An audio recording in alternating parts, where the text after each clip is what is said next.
Hey, what's up everybody? Welcome back to the channel, Gun Breakdown, a Beginner's Guide. I'm Jonathan, and today we're going to be going over a short video on how do I.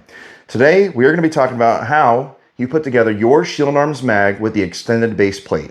Alright, let's go ahead and get right into it. Alright, so getting right into this, you're going to need your Shield Arms magazine. We're going to go ahead and cut this open. Take that out, set it there, set all this trash to the side.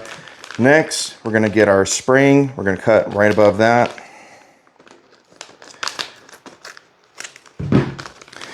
And it should come with the spring, the 15 round or 20 round spring, the base plate, extended base plate rather, and this little plastic bag, which is going to have this little silver screw and 2 Allen wrenches, one large and one small.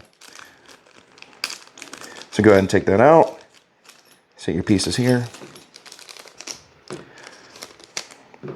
Okay, now that we got that, first thing that we're going to do is we're going to unscrew, get the larger Allen wrench, and we're going to unscrew right here. You're going to do about 2 full turns, roughly. Take that off and set this to the side. You can leave the Allen wrench in and it's not going to go anywhere. And you're not going to need it for a second. Next, take the smaller Allen wrench and take the Shield Arms mag and depress the button right here to get off this base plate. So push that in. We got that. Use your springs to cover, or use your hands to cover so the spring doesn't fly out.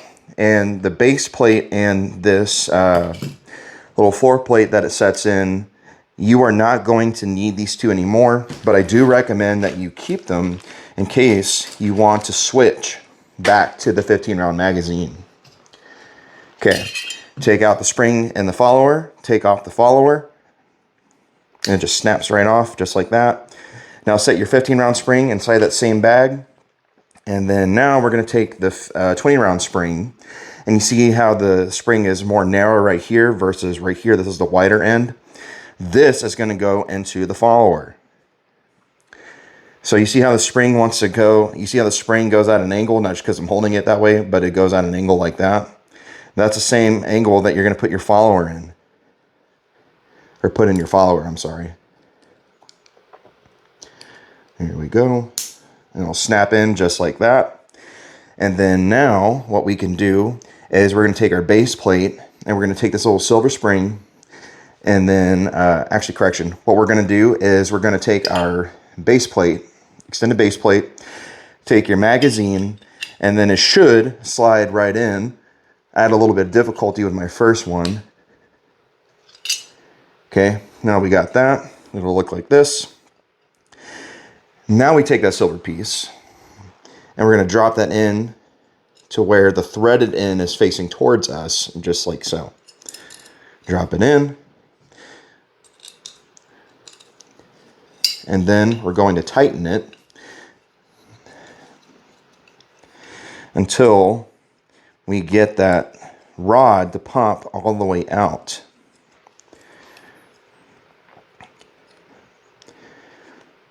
And we're going to get that nice and tight, and that is what it'll look like once you got it tightened in. So now we're going to take our follower and spring, we're going to set it in, we're going to use one finger to push it down, to push the spring down. We're going to take our red base plate, we're going to slide that in over the top just like that, and then we're going to tighten it down with the larger Allen wrench that was right there. And now that we got that tight, we're going to go ahead, normally just I would say load some rounds into there, make sure it feeds all the way to 20. It is a new spring, so you might have a tough time getting to 20. 19 might have to cut it for you. But now you should be able to have your extended magazine. And there you go. If you guys enjoyed the video and found this informative and helpful, please leave a like, comment, subscribe, and share. Y'all take care and carry every day.